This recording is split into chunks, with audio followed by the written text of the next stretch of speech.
یہ 4 لفظ ہیں اور چاروں میں کام ایک ہی ہوتا ہے. کون سا؟ جو معجزے میں ہوتا ہے. یعنی معجزہ ہوتا کیا ہے؟ جو عقل کو عاجز کر دیتا ہے، جس میں عقل جواب دے جاتی ہے. یعنی جو بات عقل میں نہیں آتی وہ معجزہ بنتی ہے. تو جو عقل میں آ جائے وہ معجزہ نہیں ہوتا. یعنی جو عقل کو آپ کہتے ہیں نا جی میں فلاں بندے سے عاجز آ گیا ہوں، یعنی وہ بندہ میری سمجھ میں نہیں آتا. میں فلاں ادارے سے، میں فلاں لوگوں سے، فلاں بندے سے، آپ کہتے ہیں فلاں کمپنی سے، کہتے ہیں میں تو عاجز آ گیا. یعنی کہ میری سمجھ میں وہ نہیں آتا. تو جو سمجھ میں نہ آئے، جس سے بندہ عاجز ہو جائے، وہ ہوتا ہے معجزہ. اب معجزہ ایسا کام ہوتا ہے جو عادت کے خلاف ہوتا ہے. یعنی پہلے ایسا نہیں ہوتا، خلاف معمول ہوتا ہے. آپ دیکھیں یہ ہر روز جو سورج ہے یہ مشرق سے نکلتا ہے اور کہاں غروب ہوتا ہے؟ مغرب میں. تو ہر روز مشرق سے نکلتا ہے، مغرب میں جاتا ہے. اور ہر روز ہم دیکھتے ہیں سورج کا مشرق سے نکلنا اور مغرب میں ہر روز جانا اور پھر آنا ہے. یہ کوئی آسان کام ہے؟ آسان تو نہیں ہے نا. لیکن اس کو ہم معجزہ نہیں کہتے، کیونکہ یہ روٹین کے مطابق ہے. مشرق سے نکلنا اور مغرب میں غروب ہونا، اسے معجزہ نہیں کہتے. جس دن میرے آقا نے ڈوبے ہوئے سورج کو اشارہ کر کے واپس بلایا سبحان اور اللہ. غروب کے بعد واپس عصر پہ آیا، ہم نے کہا یہ معجزہ ہے. کیوں کہا؟ کہ سورج کا مغرب سے نکلنا یہ معمول میں نہیں ہے، یہ عادت میں نہیں ہے، یہ خلاف معمول ہے. تو معجزہ خلاف معمول ہوتا ہے، خلاف عادت ہوتا ہے، خارق عادت ہوتا ہے. جو عادت کے مطابق ہو وہ معجزہ نہیں ہوتا. اب جو عادت میں اور عقل میں بات نہ آئے، اب چونکہ ہر روز دیکھتے تھے مشرق سے نکلتا ہے، ایک دن دیکھا ادھر سے نکلا کھڑا ہے، ہم نے کہا یہ کیا ہوا؟ معجزہ. تو معجزہ وہ جو عقل میں نہ آئے، عقل کو توڑے. اب اگر وہ عمل جو عقل میں نہیں آتا، اگر وہ سرزد ہو نبی سے یا رسول سے، تو اسے کہیں گے یہ معجزہ ہے. اگر وہی عمل غیر نبی سے سرزد ہو، نبی نہ ہو لیکن نبی کا امتی ہو، مومن ہو، اگر اس سے سرزد ہو وہی بات، تو اسے ہم کرامت کہیں گے. اولیاء سے کرامت کا صدور ہوتا ہے، اسے معجزہ نہیں کہیں گے. آج اگر کوئی عمل ایسا واضح ہو کسی اللہ والے سے جو عقل میں نہ آتا ہو، جیسے حضور غوث الاعظم رضی اللہ تعالیٰ عنہ، آپ مردے کو ٹھوکر مارتے مردہ زندہ ہو جاتا. تو یہ عقل میں نہیں آتا، مار کے کوئی ہر روز زندہ نہیں ہو رہے. غوث پاک اگر ٹھوکر مارتے مردہ زندہ ہو جاتا. تو یہ چونکہ کام ایسا فعل جو عقل میں نہیں آتا، تو اس کو معجزہ نہیں کہیں گے، اس کو کرامت کہیں گے. کیوں؟ کہ جس سے صادر ہوا ہے وہ ولی ہے، سبحان اللہ. نبی نہیں ہے.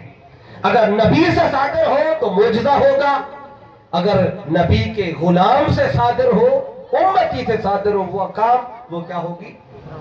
کرامت. اگر ایسا کام جو عقل میں نہیں آتا، جو شعور میں نہیں آتا، اگر وہ نبی کی ولادت کے وقت صادر ہو ایسا کام، تو اسے ارہاس کہیں گے، ارہاس.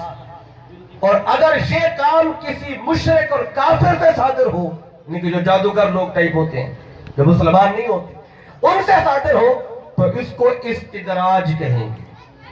اب یہ 4 لفظ ہیں، اس لیے ان کا فرق ذہن میں آپ نے رکھنا ہے. معجزہ کا میں نے آپ کو بتایا نبی کے ساتھ صادر ہو تو معجزہ ہے. اب آ جاتے ہیں کرامت کی طرف.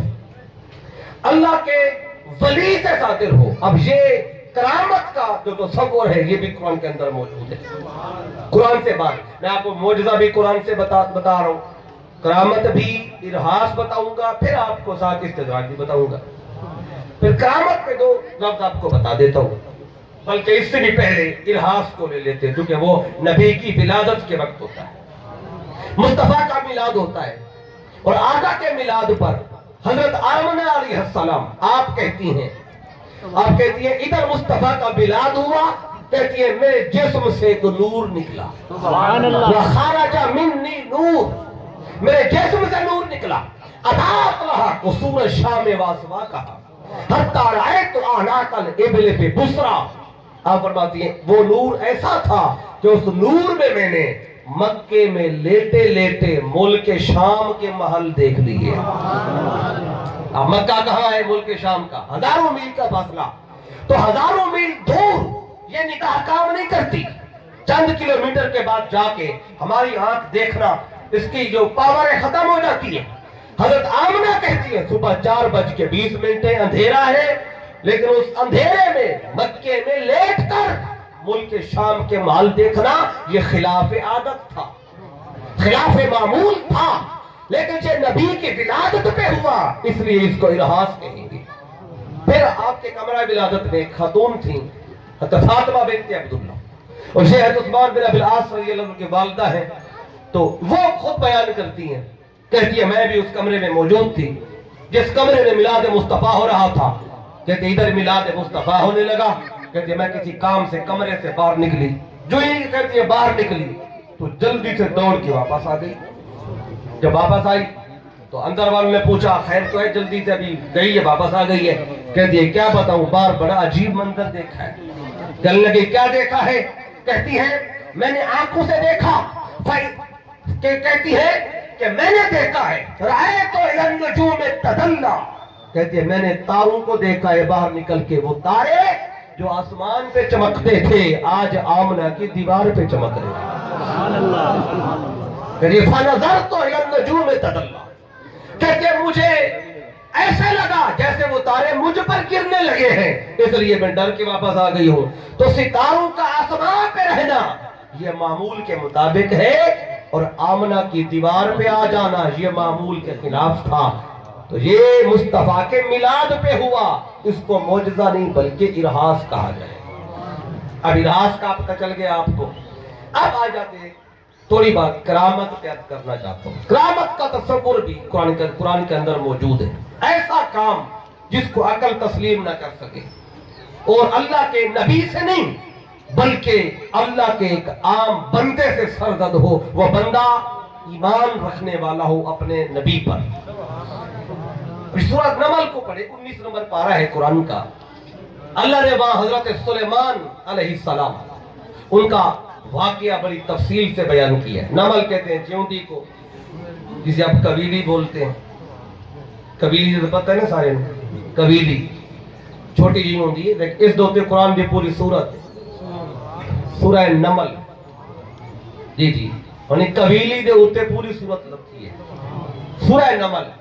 سلیمان علیہ السلام ہے اپنے دربار میں بیٹھے ہوئے، اور ملکہ بلقیس ہے، اس کو آپ نے دعوت دی، اور وہ آ رہی ہے یمن سے، اور یمن کا بھی آخری کونا ہے سبا، اس کی ملکہ ہے، اور یہ ہزاروں میل کا فاصلہ ہے۔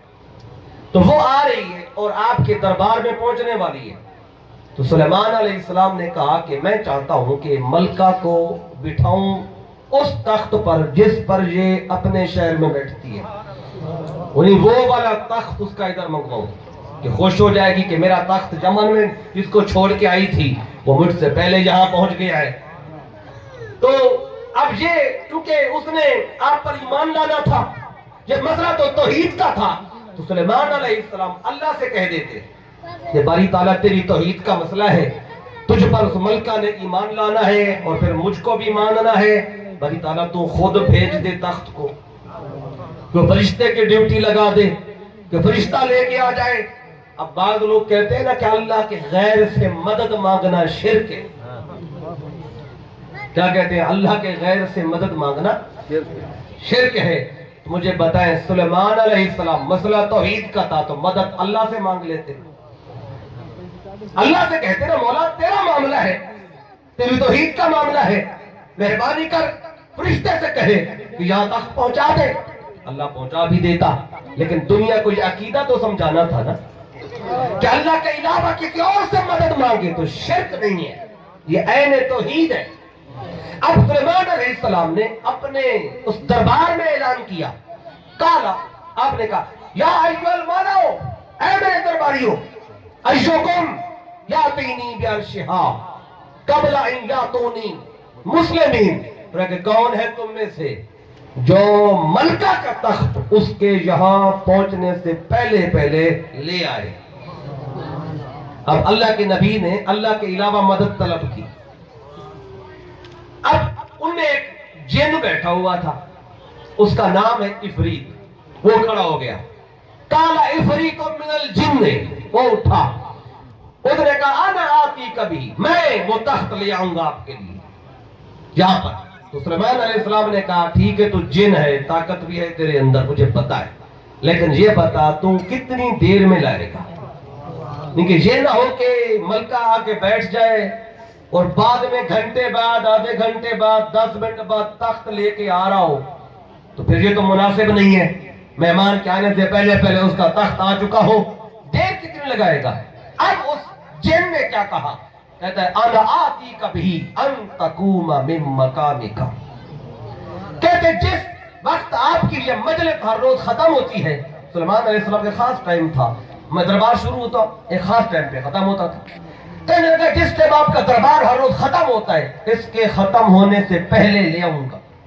آپ فرماتے یہ بڑی دیر ہے, ملکہ چونکہ بالکل بار پہنچ چکی ہے, آنے والی ہے, اتنی دیر میں تو مجھے کوئی ضرورت نہیں ہے, بیٹھ جا.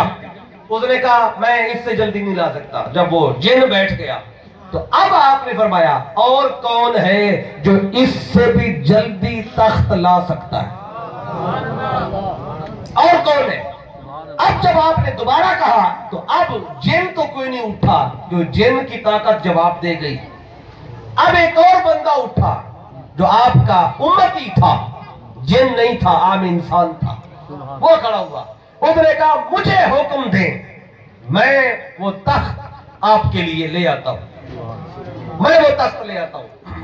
اچھا, وہ بندہ جو کھڑا ہوا نا, اللہ نے قرآن میں اس کا نام نہیں بتایا, قرآن میں اس بندے کا نام نہیں بتایا, حدیث پاک میں آقا نے بتایا. اللہ نے نام جیسے پہلے بتایا, کالا عفریت, عفریت نے کہا. اب اللہ کہہ دیتا کالا آصف